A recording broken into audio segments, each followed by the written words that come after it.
Chairman नैब मुस्ताफी हो गए हैं जनाब, उन पर बड़ा दबाव डाला जा रहा था। अंदर की कहानी मैं आपके सामने खोल के रखूंगा। जमीर की आवाज पे उसने मुस्ताफी होने को प्रेफरेंस दी। अस्सलाम वालेकुम, मैं हूं जमील सुखेरा, आप देख रहे हैं मेरा यूट्यूब चैनल। चेयरमैन नैब मुस्ताफी हो गए हैं जनाब, अंदर की कहानी क्या है, उन्होंने इस्तीफा क्यों दिया, आफ्ताब सुल्तान को कितना देर हो चुकी थी, कितना अरसा हो चुका था इस्तीफा दिए हुए, और अब शहबाज शरीफ साहब ने उनका मंजूर किया है। तो अंदर की कहानी मैं आपके सामने खोल के रखूंगा। बेसिकली उनको यह कहा जा रहा था कि कुछ गिरफ्तारियां करो और कुछ मुकदमात बनाओ, और उन पर बड़ा दबाव डाला जा रहा था और वो दबाव ये बर्दाश्त नहीं कर सके। उन्होंने कहा कि मैं आइन और कानून के खिलाफ नहीं जाऊंगा और मैं कोई झूठे मुकदमात नहीं बनाऊंगा, मैं कोई झूठी गिरफ्तारियां नहीं करूंगा। ये कौन कह रहा था और किसके लिए कह रहा था, ये मैं आपको तफसील से बताऊंगा कि किसके खिलाफ केसेस और बनाने की बात की जा रही है, किसको गिरफ्तार करने के लिए और क्या कौन रहा है। लेकिन उससे पहले मैं आपको यह बताता हूं कि आफ्ताब सुल्तान है कौन। बेसिकली थोड़ी हिस्ट्री मैं आपको इनकी बताता हूं। 2008 में जब पीपल्स पार्टी की हुकूमत बनी तो यूसुफ रजा गिलानी ने इनको डीजीआईबी लगाया, जिसके बाद जब राजा परवेज अशरफ आए पीपल्स पार्टी की हुकूमत तो उन्होंने ओहदे से इनको हटा दिया। अच्छा, जब 2013 के इंतखाबात हुए उस वक्त ये आईजी पंजाब थे, लेकिन जैसे ही गवर्नमेंट बनी, नवाज शरीफ पावर में आए, नून लीग की हुकूमत बनी, तो उन्होंने दोबारा इनको डीजीआईबी लगा दिया। बड़ा अहम ओहदा होता है ये डीजीआईबी का। अब 2014 का जब धरना जारी था तो 2014 के धरने को नाकाम बनाने में आफ्ताब सुल्तान का किरदार बड़ा अहम था, क्योंकि इन्होंने कुछ ऑडियो टेप्स जो हैं वो नवाज शरीफ साहब को दी ड्यूरिंग धरना। कंटेनर की कुछ ऑडियो टेप्स थी, कुछ फोन टेपिंग की गई और इस तरह की कुछ ऑडियो थी बेसिकली जो नवाज शरीफ साहब को पहुंचाई गई। आपको याद होगा उस वक्त पाकिस्तानी सियासत में बड़ी सरगर्म थी ये खबरें और बड़ा इस पर सिलसिला चल रहा था। तो 2014 का जब धरना जारी था तो इमरान खान साहब जो हैं वो आफ्ताब सुल्तान का बाकायदा नाम लेकर तनकीद करते थे। अब आप सोचें कि एक ऐसा शख्स जिस पर तनकीद की जाती थी इमरान खान की जानिब से, तो आज तो बड़ा अच्छा मौका था जब वो चेयरमैन नैब है कि वो इमरान खान के खिलाफ केसेस बनाते, झूठी गिरफ्तारियां करते पीटीआई के रहनुमाओं की, अपना बदला लेते, लेकिन उन्होंने ऐसा नहीं किया। इंटरेस्टिंग पार्ट ये है कि जब अब पीडीएम की हुकूमत आई, शहबाज शरीफ प्राइम मिनिस्टर बने, तो इन्हीं आफ्ताब सुल्तान साहब को शहबाज शरीफ ने चेयरमैन नैब का ओहदा दिया। उन्होंने कबूल करने से इनकार कर दिया। उन्होंने कहा मैं ये ओहदा कबूल नहीं करूंगा। फिर शहबाज शरीफ साहब ने कुछ अहम शख्सियात का दबाव डलवाया आफ्ताब सुल्तान पे और उनको कहा गया कि ये ओहदा लो और चेयरमैन नैब की सीट पे बैठो।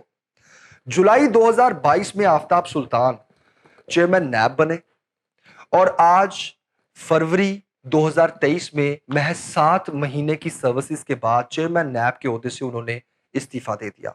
Shahbaz Sharif and company, Maryam Nawaz and company, इस वक्त पीडीएम की मैं हुकूमत कहूंगा कि इस पूरी कंपनी ने इन पर बड़ा दबाव डाला बेसिकली कि झूठे मुकदमात बनाए जाएं, आमदन से जायद असासों के केसेस बनाए जाएं इमरान खान पर।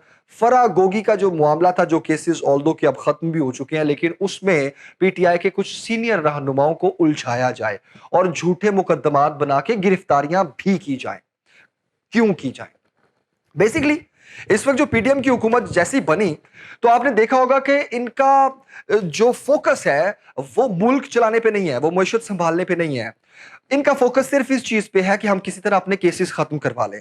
तो जो भी नैब में केसेस चल रहे थे, एफआईए में चल रहे थे, कोर्ट्स में चल रहे थे, वो तमाम केसेस आपने देखा पिछले इन 6-7 महीनों में वो रोल बैक हुए। इनको आहिस्ता आहिस्ता क्लीन चिट्स मिल रही हैं। शुगर मिल्स के केसेस थे, फ्लोर मिल्स के केसेस थे, आमदन से ज्यादा असासों के केसेस थे। अब तक कहा जा रहा है तकरीबन 1100 अरब से जायद के केसेस हैं जो बेसिकली इन लोगों पर चल रहे थे नैब में, इन्होंने जो माफ करवा लिए हैं। इस वक्त पीडीएम की जो हुकूमत है जिसमें पीपल्स पार्टी के भी केसेस थे, नून लीग के भी केसेस थे, दीगर पार्टीज के भी केसेस थे, मेन जो है वो मैंने आपके सामने रख दी है। अब एक नया इंकशाफ सामने आया है कि नवाज शरीफ साहब जो है, ये जो शरीफ खानदान है, इसके 21 मुमालिक में कारोबार है, 21 कंट्रीज में इनके कारोबार हैं।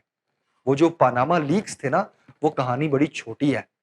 पानामा लीक्स तो ऑफशोर कंपनी से रिलेटेड थी, टैक्स बचाना, पाकिस्तान से पैसा बाहर जाना। बेसिकली आप सिर्फ ये इमेजिन करें कि नून लीग जो है, नवाज शरीफ का जो घराना है, शहबाज शरीफ और इनके बच्चे जिनकी जायदादें बाहर हैं, अक्सर आपको बताते रहते हैं لندن میں فلیٹس ہیں. ہم کیا بتاتے رہتے ہیں, پوری دنیا کو پتہ ہے, تمام پاکستانیوں کو پتہ ہے. لیکن اب کچھ نئے انکشافات یہ ہو رہے ہیں کہ 21 ممالک میں ان کے کاروبار ہیں. خیر چھوڑے, واپس بیک ٹو دا پوائنٹ آتے ہیں. اب جب یہ عہدہ قبول نہیں کر رہے تھے چیئرمین نیب, ان کو یہ عہدہ دیا گیا, ان کو مجبور کیا گیا کہ یہ گرفتاریاں کریں, انہوں نے انکار کر دیا. 2 ہفتے پہلے یہ شہباز شریف کے پاس گئے اور انہوں نے کہا جی کہ یہ میرا استعفیٰ ہے, میں چیئرمین نیب جو ہے یہ عہدہ مزید میں اس پر نہیں بیٹھ سکتا, میں کوئی گرفتاریاں نہیں کر سکتا, کوئی کیسز نہیں بنا سکتا. اور شہباز شریف صاحب نے تب استعفیٰ قبول ان کا نہیں کیا تھا بیسکلی. تو 2 دن پہلے جو ہے وہ شہباز شریف نے یہ استعفیٰ قبول کیا ہے اور آج یہ خبر باہر آئی ہے. پنجاب میں ٹوٹل 22 افسران کی تقرریاں کی گئی ہیں, including chairman NAB Aftab Sultan, just to manage the election. آپ سوچیں, ان کے پاس پرفارمنس بالکل بھی نہیں ہے, ان کا فوکس صرف ایک ہے, اپنے کیسز ختم کرواؤ. دوسرا, مہنگائی تو ان سے کنٹرول ہو نہیں رہی, معیشت ان سے سنبھل نہیں رہی, تو تیسری آپشن یہ بچتی ہے کہ الیکشن مینج کروائے جائیں. وہ اب الیکشن کیسے مینج ہوتا ہے سب کو پتا ہے. انہوں نے پولیس میں جتنی بھی اوپر نیچے تقرریاں تبادلے کیے ہیں, سینئر پوسٹوں پہ بیوروکریسی میں انہوں نے تبادلے کیے ہیں, تقرریاں کی ہیں, ٹوٹل 22 افسران انہوں نے اپنے لا کے بٹھائے ہیں. اور اب کوشش یہ ہے کہ الیکشن مینج کیا جائے پنجاب میں. لیکن اس بڑی خبر کے بعد یہ الیکشن کیسے مینج ہوگا؟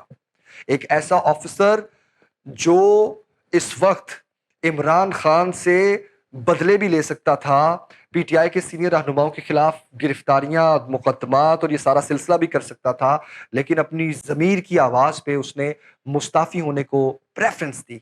اسی طرح اب یہ جو 22 افسران لگائے گئے ہیں پنجاب میں, اگر ان کو بھی ضمیر کی آواز نے جھنجھوڑا اور انہوں نے بھی استعفے دے دیے, یا پھر نون لیگ اس ٹائم جو یہ سوچ رہی ہے کہ الیکشن مینج ہو جائے گا اور ہم 4 سیٹیں نکال جائیں گے, اور ایسا نہ ہوا تو آپ کہاں کھڑے ہوں گے؟ اس بات کو سمجھیں کہ اس وقت پی ڈی ایم کی حکومت, یہ 12 جماعتوں کی حکومت الیکشن ڈیلے کرنا چاہتی ہے. اب کیوں ڈیلے کرنا چاہ رہی ہے؟ کیونکہ اس وقت اگر انتخابات ہوئے تو ان کو سیٹیں نہیں ملیں گی, عوام ان کو ووٹ نہیں دے گی, ان کو جوتے مارے گی, ان کو ووٹ نہیں دے گی. کیوں؟ کیونکہ اب ان کو عمران خان کی عوام کو اس ٹائم عمران خان کی 16% کی جو مہنگائی تھی وہ آج کی 35% کی مہنگائی سے پھر تھوڑی بہتر لگ رہی ہے, جس پر یہ تنقید کیا کرتے تھے اور مہنگائی مکاؤ مارچ بھی کیا تھا انہوں نے, اور ہم حکومت میں آئے تھے کہ تو سب ٹھیک ہو جائے گا کہ جو نعرے لگاتے تھے. تو بیسکلی ان کا فوکس یہ ہے کہ الیکشنز جو ہیں وہ ڈیلے ہوں, ہم عوام کو کچھ ڈیلیور کریں, اور پھر جب عوام کے پاس ہم ووٹ لینے جائیں گے تو عوام ہم پر اعتماد بھی کرے گی اور ہم چند سیٹیں لے جائیں گے, اور اگر ایسا نہ بھی ہوا تو ہم الیکشنز کو مینج کر لیں گے. ایسا بالکل نہیں ہونے جا رہا.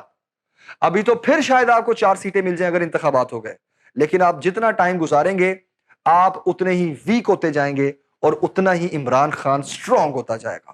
کیونکہ آپ نے اپنی آنکھوں سے دیکھ لیا کہ کل جب عمران خان عدالت گئے تو عوام کا ایک سمندر ان کے ساتھ تھا. اب وہ کیوں تھا؟ عمران خان کو لیڈر کیوں کہا جا رہا ہے؟ کیونکہ وہ ملک میں ہے, وہ بھاگا نہیں ہے. نواز شریف ملک واپس نہیں آیا, فوکس صرف ایک ہے کہ کیسز ختم کروائے جائیں. تو وہ لیڈر جو عوام میں ہے, عوام کے ساتھ ہے, گولیاں لگیں, جو بھی مشکل آئے, گرفتاری کا ڈر ہو, وہ عوام کے اندر موجود ہے, ملک کے اندر موجود ہے, اور آپ پہ تھوڑا سا بھی مشکل وقت آ جاتا ہے تو آپ ملک سے باہر بھاگ جاتے ہیں, آپ کوئی نہ کوئی ٹریٹی سائن کر دیتے ہیں, آپ کوئی نہ کوئی معاہدہ کر لیتے ہیں. ہسٹری بھری پڑی ہے آپ کے کارناموں سے. اب آفتاب سلطان کے استعفے کے بعد آنے والے دنوں میں مزید استعفے بھی آنے والے ہیں. تو موجودہ حکومت جو ہے پی ڈی ایم کی, یہ گرفتاریاں تو نہیں کر سکی, لیکن ان کو استعفے آنا ضرور شروع ہو گئے ہیں. بڑا دلچسپ کھیل ہے, آنے والے دنوں میں دیکھتے ہیں مزید کیا ہوگا. اجازت دیں, اللہ حافظ.